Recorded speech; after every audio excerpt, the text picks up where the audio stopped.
Hello दोस्तों, स्वागत करते हैं आपका अपने YouTube channel genius hub academy पर। मैं विकास गुप्ता आप लोगों को क्लास 10th का मैथमेटिक्स पढ़ा रहा था, जिसमें आज हमारा एक नया क्वेश्चन है। क्वेश्चन हमारा कह रहा है, जो ये क्वेश्चन लिया गया है वो है pair of linear equation in two variable, दो चर वाले रैखिक समीकरणों के युग। यहाँ से क्वेश्चन लिया गया है। क्वेश्चन में कह रहा है, ध्यान से देखना, क्वेश्चन में कह रहा है एक व्यापारी ने बैंक से, तो एक व्यापारी था जो बैंक से 5,000 रुपये उधार लिया। कितने रुपये उधार लिया? 5,000 रुपये उधार लिया। कहाँ से? बैंक से। और इस प्रकार लिया कि इस 5,000 में से कुछ जो है कुछ रुपए 12% वार्षिक ब्याज दर पर लिया और कुछ जो बचा अपना है वो शेष 15% वार्षिक ब्याज की दर से उधार लिया। क्लियर है बात? 5,000 रुपये तो उसने उधार लिए बैंक से, परंतु उसमें से कुछ रुपए किस रेट से लिया है? 12% वार्षिक ब्याज की दर से, तथा जो शेष बचा पैसा है वो कितने दर से लिया है? 15% वार्षिक ब्याज की दर से लिया है। और इस प्रकार से लेने पर लास्ट में उसने कितने वर्ष पश्चात? 2 वर्ष पश्चात। कितने वर्ष पश्चात? 2 वर्ष पश्चात उसने बैंक को कुल कितना ब्याज दिया? 6320 रुपये। कितना ब्याज दिया? 6320 रुपये। 6,320 रुपये उसने बैंक को वापस दिए।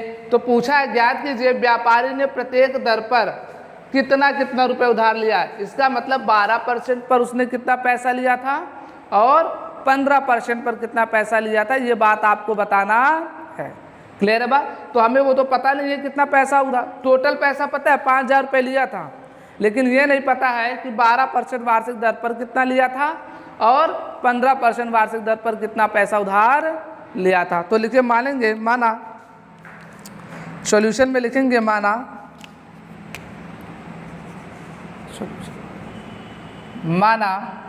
व्यापारी ने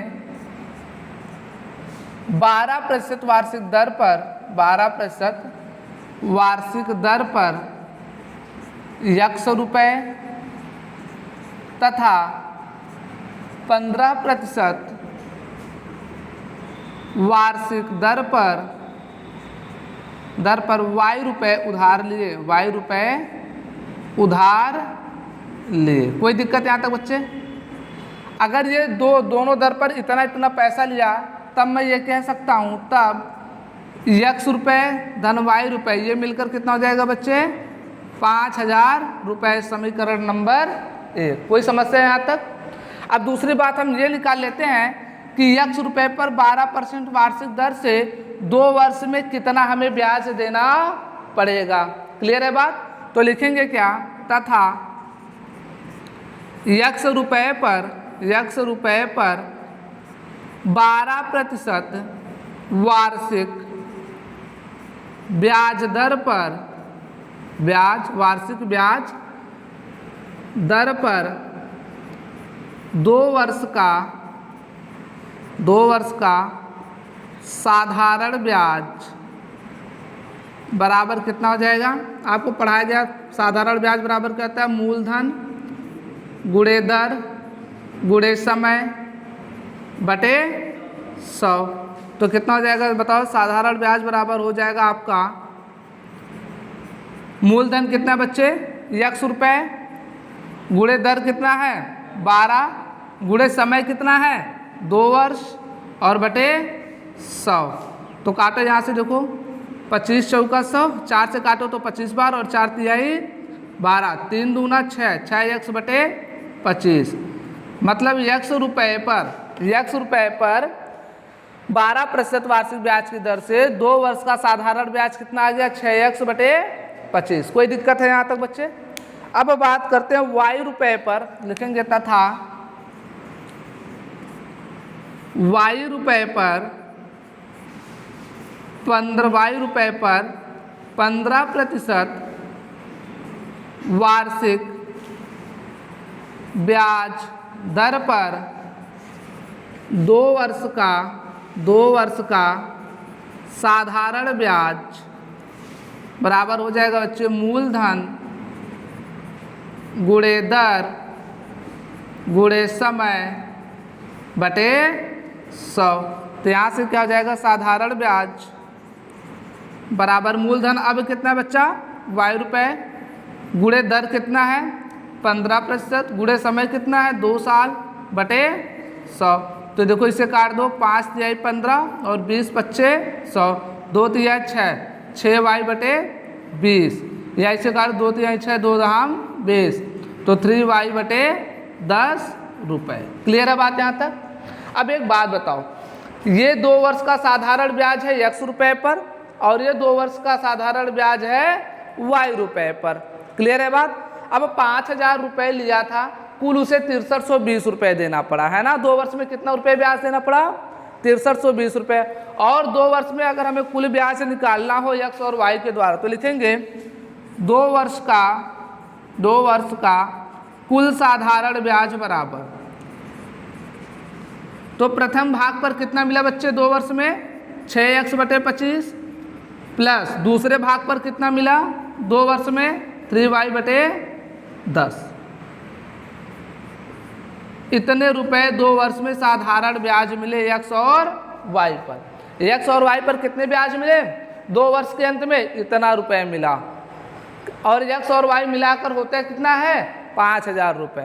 तो हम यूँ कह रहे हैं कि जो ये 2 वर्ष का कुल साधारण ब्याज आया है, मतलब ये 5,000 रुपये पर कुल साधारण ब्याज है कि नहीं है? और 5,000 पर कुल साधारण ब्याज बोल कितना रहा है मिल रहा है 6300, तो ये भी साधारण ब्याज है, ये भी साधारण ब्याज है ना। तो हम क्या लिखेंगे यहाँ पर अब की बार प्रश्नानुसार, क्या लिखेंगे प्रश्नानुसार। अब प्रश्नानुसार क्या होगा जरा बताओ? तो हम ये कहेंगे ना कि जो आपका ये 2 वर्ष का साधारण ब्याज है 6x बटे 25 प्लस 3y बटे 10, ये भी बराबर किसके हो जाएगा 6320। क्लियर है बात? कोई समस्या है यहाँ तक? तो यहाँ से एलसीएम ले लो तो कितना हो जाएगा 50, 25 दूना 50 2, 2 छक्के 12x प्लस 10 का भाग 50 में 2 5 बार 5 तिहाई 15y बराबर 6320। कोई समस्या है यहाँ तक? आ जाओ इधर सॉल्व करते हैं। इधर देखो, अब देखो यहाँ से क्या हो जाएगा 12x प्लस 15y, ये 50 उधर चला जाएगा तो कितना हो जाएगा 6320 गुणे 50। कोई दिक्कत है यहाँ तक? तो क्या हो जाएगा जरा देखो 12x प्लस 15y बराबर 5 गुणा यहाँ 2 में करो, 5 दूनी 10 के 0 हासिल 1, 5 से 15 और 1 16 और 5 छक्के 30 और 1 31, 2 0 लगा दो तो कितना हो जाएगा इतना रुपए हो गया। और इसे हम मान लेते हैं समीकरण नंबर 2। क्लियर है बात? अब देखो यहाँ x को बराबर करना है तो x को कर लो और y को बराबर करना है तो y को कर लो। x का बराबर करने के लिए हमें क्या करना पड़ेगा समीकरण 1 में 12 से गुणा करना पड़ेगा। तो यहाँ पे हम चलो करते हैं समीकरण 1 में, यहाँ पे लिखो x को बराबर कर रहे हैं समीकरण 1 में 12 से गुणा करके देखो समीकरण 1 में किससे गुणा करेंगे 12 से गुणा करके समीकरण 2 में से क्या करेंगे घटा देंगे। क्या करेंगे घटा देंगे। समीकरण 1 में 12 से गुणा करके समीकरण 2 में से घटाने पर, किस में से घटा रहे भाई 2 में से, तो पहले 2 वाला समीकरण लिख लो। 2 वाला समीकरण क्या कह रहा है 12x प्लस 15y बराबर कितना है 3160 3160। कोई दिक्कत है यहाँ तक? अब समीकरण 2 तो हमने लिख लिया, घटाना किसको है 1 को, लेकिन कैसे घटाना है 1 में 12 का गुणा करके। तो इसमें 12 का गुणा करो तो हो जाएगा 12x प्लस 12y और बराबर 5 का गुणा करो 12 पचे 60, तो 12 पचे 60 और 60 लिखकर कितना 0 बच्चे 3 0। अब इसे घटा दो, ये माइनस ये माइनस ये माइनस, ये कैंसिल आउट हो जाएगा। 15y में से 12y घटाओगे तो कितना बचेगा 3y। 3y बराबर 0 में से 0 गया 0, 0 में से 0 गया 0, 0 में से 0 गया 0, 6 में से 0 जाएगा तो 0 और 11 में से 6 जाएगा 5 और यहाँ बचा 2। क्लियर है बात यहाँ तक? कोई समस्या है भाई? कोई समस्या हो तो बता दो। कोई दिक्कत आ रही है आप लोगों को?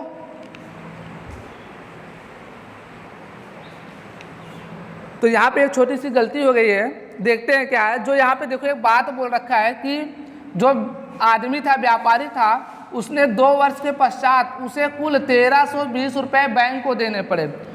तो जो व्यापारी था उसने क्या किया है, इस बैंक को बाद में 2 वर्ष के पश्चात कुल 6320 रुपये दिए हैं। कितना दिया है? टोटल 6320 रुपये दिया है। इसी में उसका क्या है, मूलधन भी छुपा हुआ है। इसका मतलब ये ब्याज नहीं है, ये टोटल पैसा दिया है किसको? बैंक को। तो उसने 5000 रुपये उधार लिए थे और बैंक को दिया कितना टोटल 2 वर्ष के बाद? 6320 रुपये। 5000 रुपये लिया था, 6320 रुपये दिया, तो बताओ ब्याज कितना दिया? 1320 रुपये। कितना दिया? 1320 रुपये।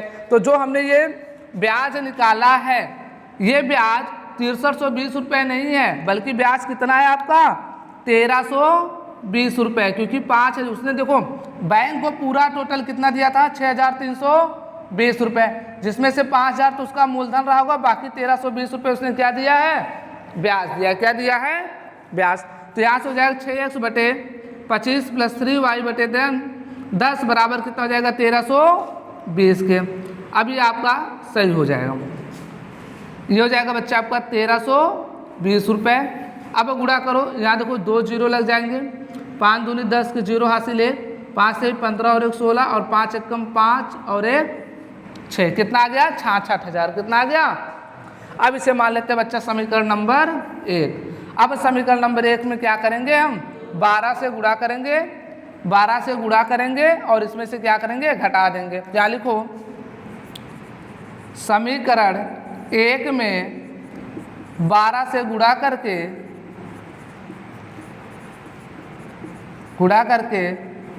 समीकरण 2 में से घटाने पर, समीकरण 2 में से घटाने पर। तो चलो पहले 12 गुणा करो समीकरण, अच्छा समीकरण 2 में से घटाना है तो सबसे पहले समीकरण 2 लिख लो। समीकरण 2 क्या है? 12x + 15y बराबर 66,000। और समीकरण 1 में 12 से गुणा करो तो हो जाएगा 12x + 12y बराबर 12 × 5 = 60, तो हो जाएगा ये 60,000। घटाने पर तो ये माइनस, ये माइनस, ये भी minus, this will be cancel out. 15y में से 12y घटाओ तो कितना बचेगा? 3y बराबर ये 0 0 0 6, 6000 बचा। तो y बराबर कितना आ जाएगा? 6000 बटे 3, 3 से काटो, 3 एकम 3, 3 दूना 6, तो y बराबर आपका कितना हो जाएगा? 2000 रुपये। और y जो रुपये है वो किस पर था भाई?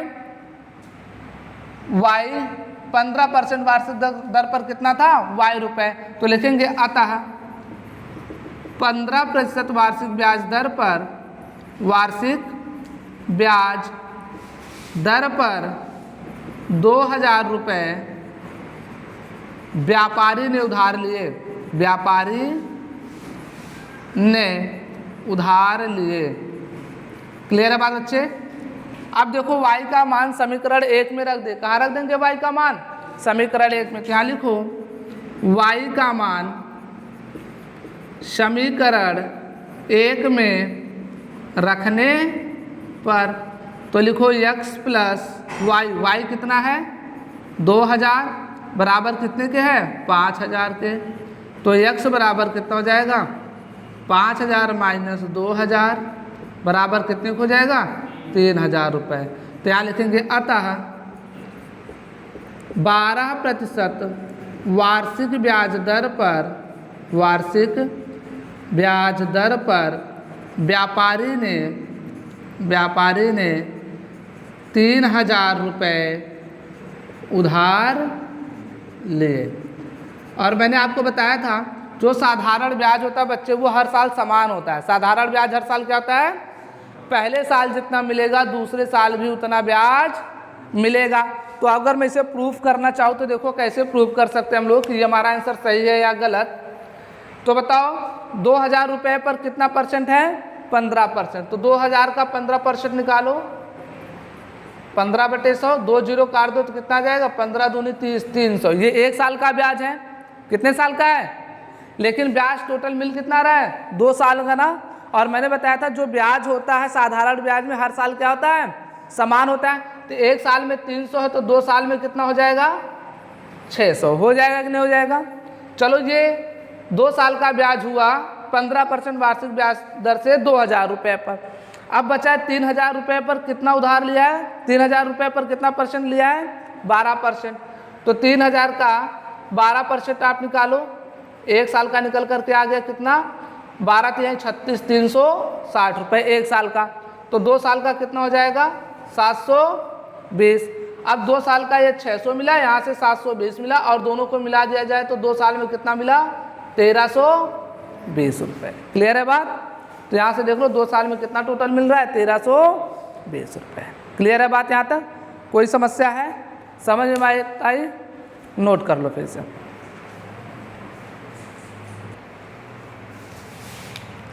आई होप आप लोगों ने नोट कर लिया होगा। अब हमारा जो अगला क्वेश्चन है वो कह रहा है कि एक व्यक्ति कुछ मासिक वेतन पर नौकरी करता है। तो एक कोई व्यक्ति था, 1 महीने की सैलरी पर वो नौकरी करने जाता है, ठीक है ना। कहता है शुरू करता है और प्रत्येक वर्ष उसके वेतन में एक नियत वृद्धि होती है। कह रहा है एक व्यक्ति था जो मासिक वेतन का मतलब कहता है 1 महीने के वेतन पर नौकरी शुरू करता है, लेकिन मुझे पता नहीं कि उसका मासिक वेतन कितना है। बात उसने ये भी बोला कि और प्रत्येक वर्ष, हर वर्ष उसके वेतन में एक नियत वृद्धि होती, हर वर्ष उसका एक नियत वृद्धि होती का मतलब क्या है, उसका जो मासिक वेतन होता था वो होता ही था, लेकिन हर वर्ष उसे कुछ और पैसा वृद्धि के रूप में हर वर्ष मिलता था। फिर बोला क्या, यदि नौकरी के 4 वर्ष बाद उसका वेतन 2200 रुपये हो, तो 4 वर्ष बाद जब उसका वेतन मिला तो कितना हो गया, 2200 रुपये। इसका मतलब उसका मासिक वेतन तो कुछ रहा ही रहा होगा, परंतु जो ये नियत वृद्धि हर वर्ष हो रही है तो 4 वर्ष में उसकी नियत वृद्धि कितनी हुई है वो भी जोड़ के मिला होगा कि नहीं मिला होगा, इसमें मिला होगा ना। फिर उसने क्या बोला, 15 वर्ष बाद उसका वेतन 2750 रुपये हो और 15 वर्ष बाद कितना हो गया, 2750 रुपये। इसका मतलब 15 वर्ष का भी तो नियत वृद्धि इसमें जुड़ा होगा कि नहीं जुड़ा होगा। क्लियर है बात ना। तो ये हो गया। तो पूछा है प्रारंभ में जो शुरू किया था नौकरी, उस समय मासिक वेतन कितना था तो वो बताना है आपको, और साथ ही साथ वार्षिक वृद्धि कितनी थी ये भी आपको बताना है। क्लियर है बात। तो इसमें क्या आपको नहीं पता है, मासिक वेतन कितना था ये आपको पता नहीं है, साथ ही साथ आपको ये भी नहीं पता उसके वेतन में नियत वृद्धि हर वर्ष कितनी हो रही है। तो सबसे पहले यही मानेंगे, तो सॉल्यूशन में लिखेंगे, माना व्यक्ति की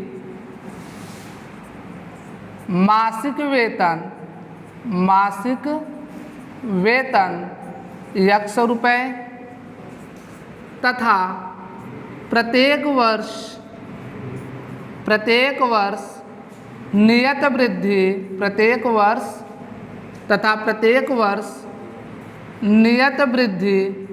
y रुपये है। कोई समस्या यहाँ तक बच्चे। अगर उसका मासिक वेतन 100 रुपये है और प्रत्येक वर्ष नियत वृद्धि कितनी है, y रुपये। अब बताओ 4 वर्ष के बाद उसका वेतन कितना हो गया, 2200 रुपये। तो जाहिर सी बात है ये मासिक वेतन तो फिक्स रहा होगा, ये तो कोई आगे पीछे हिलने वाला है नहीं ना। जितना वेतन शुरू में था अभी भी उतना वेतन रहेगा। चेंज क्या होगा, हर वर्ष नियत वृद्धि, एक साल में नियत वृद्धि y रुपये है तो 4 साल हमें अगर निकाल लूँ नियत वृद्धि, ध्यान सुनना जरा, देखो यहाँ पे कितने वर्ष की बात कर रहा है, 4 वर्ष। तो लिखेंगे 4 वर्ष में वेतन में हुई वृद्धि बराबर, एक वर्ष में कितना हो रहा है बच्चे, y रुपये, तो 4 वर्ष में कितना वृद्धि होगा, 4 y। क्लियर है बात। कोई समस्या यहाँ तक। अब मैं यहाँ लिखने जा रहा हूँ एक वर्ड, प्रश्नानुसार क्या होगा भाई, देखो उसका मासिक वेतन जुड़ेगा, मासिक वेतन धन 4 वर्ष में हुई वृद्धि, 4 वर्ष में हुई वृद्धि, और ये दोनों मिलकर उसे 4 वर्ष में मासिक वेतन और 4 वर्ष में हुई वृद्धि, ये दोनों मिलकर उसे कितने रुपए मिल रहे हैं, 2200 रुपये। मिल रहा है कि नहीं मिल रहा है। मासिक वेतन है कितना, x रुपए, 4 वर्ष में वृद्धि है कितनी 4y, और ये बराबर कितने का हो जाएगा 2200 रुपये की समीकरण नंबर 1। कोई समस्या यहाँ तक? दूसरा कंडीशन बोला बच्चा कि 15 वर्ष बाद उसका वेतन कितना हो जाता है 2750 रुपये। इसका मतलब क्या है 15 वर्ष बाद 2750 क्यों हुआ? 4 वर्ष 2200 है, 15 वर्ष बाद 2750 क्यों हो गया, बढ़ क्यों गया? क्योंकि हर वर्ष क्या हो रहा है नियत वृद्धि हो रही कि नहीं हो रही है? हर वर्ष क्या हो रहा है एक नियत वृद्धि हो रही है। तो लिखेंगे द्वितीय शर्तानुसार, द्वितीय शर्तानुसार क्या होगा? तो देखो द्वितीय शर्तानुसार ये होगा, हम लिखेंगे 15 वर्ष में हुई नियत वृद्धि बराबर, एक वर्ष में y है तो 15 वर्ष में 15y रुपये वृद्धि होगी कि नहीं होगी? अब लिखूंगा, फिर लिखूंगा प्रश्नानुसार। क्या लिखेंगे हम लोग? प्रश्नानुसार क्या हो जाएगा? फिर लिखेंगे हम क्या मासिक वेतन प्लस 15 वर्ष में हुई वृद्धि, 15 वर्ष में हुई वृद्धि, और ये दोनों मिलाकर कितने रुपए हो रहे बच्चा 2750 रुपये।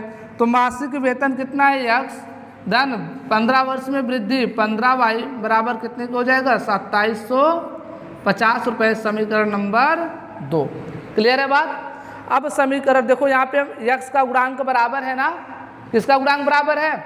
x का गुणांक अगर बराबर है तो देखो हम क्या करेंगे, समीकरण 2 में से समीकरण 1 को क्या करेंगे घटा देंगे। दोनों का चिन्ह समान है तो क्या लिखेंगे घटाने पर, तो लिखेंगे समीकरण 2 में से समीकरण 1 को घटाने पर, समीकरण 1 को घटाने पर, तो समीकरण 2 क्या है x प्लस 15y बराबर 2750, और समीकरण 1 क्या है x प्लस 4y बराबर कितना है 2200 रुपये। चलो इसको घटा देते क्या जाएगा माइनस माइनस माइनस, घटाएंगे तो कितना आएगा, घटाने पर आ जाएगा देखो ये कैंसिल आउट हो जाएगा, 15y में से 4y घटेगा तो बचेगा 11y बराबर यहाँ से देखो 0 5 7 में से 2 गए 5, 2 में से 2 गए 0, तो y बराबर हो जाएगा 550 बटे 11, तो y बराबर कितना हो जाएगा 11 कम 11 11 पचे 55 50 रुपये। तो लिखेंगे क्या अतः हर वर्ष नियत वृद्धि कितना है 50 रुपये है, कितना है 50 रुपये, ठीक है ना। अब y का मान आ गया तो समीकरण 1 में रख दो, y का मान समीकरण 1 में रखने पर, तो समीकरण 1 में रखो y का मान क्या हो जाएगा, तो हो जाएगा x प्लस 4 गुणे y का मान कितना आया है 50 बराबर कितने का हो जाएगा 2200 के, तो हो जाएगा x प्लस 5 चौके 20 200 बराबर कितने हो जाएगा, ये 2200 है ना,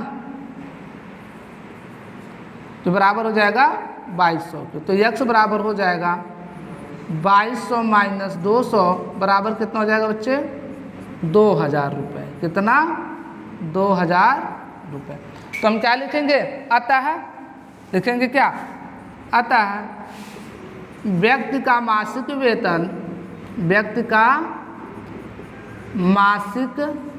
वेतन कितने रुपए है 2000 रुपये।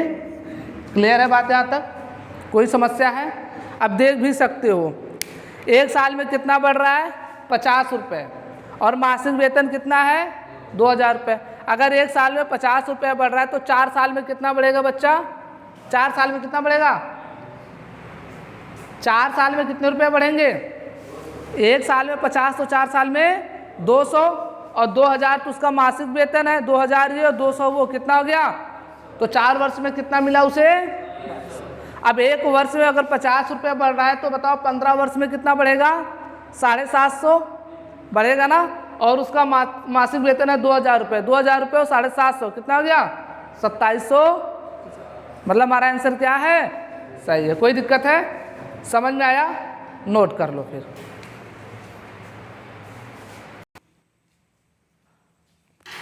आई होप आप लोगों ने नोट कर लिया होगा। चलिए देखते हैं हमारा जो अगला क्वेश्चन है। अगला क्वेश्चन ये कह रहा है कि मेवे के 700 ग्राम के एक पैकेट की लागत 72 रुपये है। मतलब एक मेवे का क्या है, पैकेट है, जो कितना ग्राम है, 700 ग्राम है, और उसका मूल्य कितना है, 72 रुपये है। बाद में कहता है इसमें कुछ काजू की गिरी और शेष किशमिश है। इसका मतलब जो 700 ग्राम मेवे का पैकेट है, इसमें क्या है, कुछ काजू की गिरी है और कुछ क्या है, किशमिश है। और फिर बोला यदि काजू की गिरी का जो कीमत है वो 96 रुपये प्रति किलोग्राम है। मतलब जो काजू की गिरी है उसका कीमत क्या है, 96 रुपये प्रति किलोग्राम। मतलब 1 किलोग्राम का मूल्य कितना है, 96 रुपये। तथा किशमिश का भाव 112 रुपये प्रति किलोग्राम है। जो किशमिश है उसका रेट कितना है, 112 रुपये प्रति किलोग्राम। मतलब 1 किलोग्राम का मूल्य कितना है, 112 रुपये।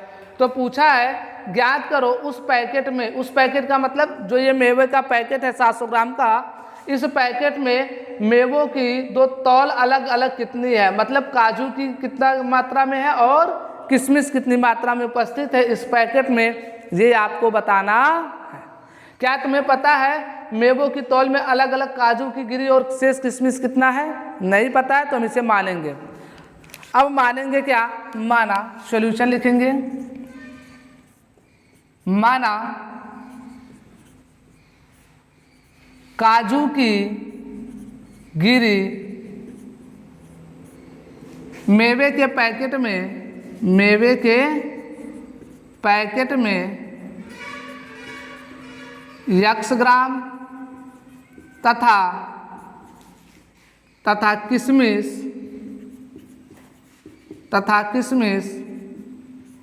y ग्राम है। तथा किशमिश कितना है, y।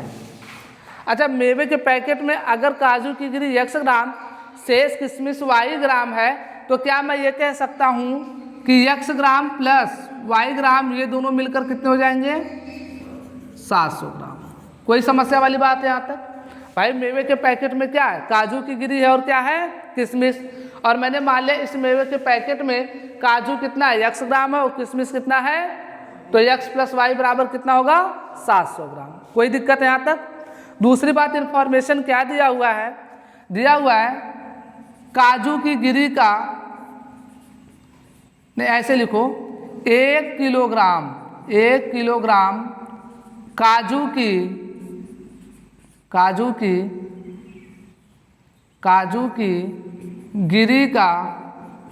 की गिरी का मूल्य बराबर कितना है बच्चे, 96 रुपये। यही तो है ना, 1 किलोग्राम काजू की गिरी का मूल्य कितना है, 1 किलोग्राम का मतलब क्या होता है, 1000 ग्राम ना। 1 किलोग्राम लिखो, चाहे यहीं पे मैं क्या लिख दूं, 1000 ग्राम। तो आप जरा मैं बताओ, 1 ग्राम काजू की गिरी का मूल्य बराबर कितना हो जाएगा, 96/1000 हो जाएगा कि नहीं? अब बताओ काजू की गिरी है कितनी पैकेट में, x ग्राम है ना, तो लिखेंगे तब x ग्राम काजू की गिरी का मूल्य बराबर कितना हो जाएगा बच्चे, 96/1000 गुणे x, तो बराबर हो जाएगा 96x/1000 रुपये। कोई समस्या वाली बात भाई? अच्छा, ये तो काजू की गिरी वाली बात हो गई। अब क्या है, दूसरे में कहा है कि किशमिश का भाव 112 रुपये प्रति किलोग्राम है। इसका मतलब मैं कह दूं 1 किलोग्राम का मतलब कितना हो गया, 1000 ग्राम। तो 1000 ग्राम किशमिश का मूल्य कितना है बच्चे, 112 रुपये। कोई दिक्कत है यहाँ तक? तब 1 ग्राम किशमिश का मूल्य बराबर, 1 ग्राम किशमिश का मूल्य बराबर हो जाएगा 112/1000 रुपये। कोई दिक्कत यहाँ तक? अच्छा, मेवे के पैकेट में किशमिश है कितना, वाई ग्राम, तब लिखेंगे तब वाई ग्राम किशमिश का मूल्य बराबर, वाई ग्राम किशमिश का मूल्य बराबर हो जाएगा आपका बच्चे 112/1000 गुणे वाई, तो बराबर हो जाएगा 112y/1000 रुपये। कोई समस्या वाली बात यहाँ तक? कोई दिक्कत हो तो बता दो, है कोई समस्या? अब देखो पैकेट में x ग्राम किशमिश है, y ग्राम क्या है, सॉरी x ग्राम काजू की गिरी है और y ग्राम क्या है, किशमिश है। और इस 700 ग्राम पैकेट का मूल्य कितना है, 72 रुपये। अब जरा देखो x ग्राम काजू का मूल्य कितना आ गया, 96x/1000। y ग्राम किशमिश का मूल्य कितना आ गया, 112y/1000। अब मैं क्या ये कह सकता हूँ, जो x ग्राम किशमिश का मूल्य है और जो y ग्राम किशमिश का मूल्य है, इन दोनों को मिलाकर क्या ये 72 रुपये नहीं है? वही है ना, क्योंकि देखो जो मेवे का 700 ग्राम का पैकेट है, कितने ग्राम का, 700 ग्राम का, इसमें क्या है, कुछ काजू की गिरी है और कुछ क्या है, किशमिश है। तो काजू की गिरी हमने मान लिया x ग्राम हो गया और किशमिश कितना हो गया, y ग्राम। अगर हमें x ग्राम काजू का मूल्य पता चल जाए, y ग्राम किशमिश का मूल्य पता चल जाए और दोनों को मैं जोड़ दूँ तो क्या यह 72 रुपये के बराबर नहीं होगा? हो जाएगा ना। तो लिखेंगे क्या, लिखेंगे तब x ग्राम काजू का मूल्य प्लस y ग्राम किशमिश का मूल्य, किशमिश का मूल्य बराबर कितना हो जाएगा बच्चा, 72 रुपये। तो x ग्राम काजू का मूल्य कितना है, 96x/1000 प्लस 112y/1000 बराबर कितने को हो जाएगा बच्चा, 72। कोई समस्या यहाँ तक? 4 से काटो इसे, देखो कितना हो जाएगा, 4 दूनी 8 बचा 2, यहाँ कितना हो गया 20, 4 × 20 250। 4 से इसे काट दो तो 24 चौका 96। कोई दिक्कत है यहाँ तक? फिर यहाँ किससे कट जाएगा ये, तो आप इसे काट दो, 2 से काटो, 2 1 कम 2, 2 दूना 4 और 2 पचे 10, और इसे काट दो कितनी बार हो जाएगा, 12। तो ये बच्चा आपका 12x/125। जरा इसे काटो 4 से तो कितना हो जाएगा, देखो 4 दूनी 8, 4 × 20 0, 4 दूनी 8, कितना बचा 3, 4 × 32। कोई दिक्कत है यहाँ तक?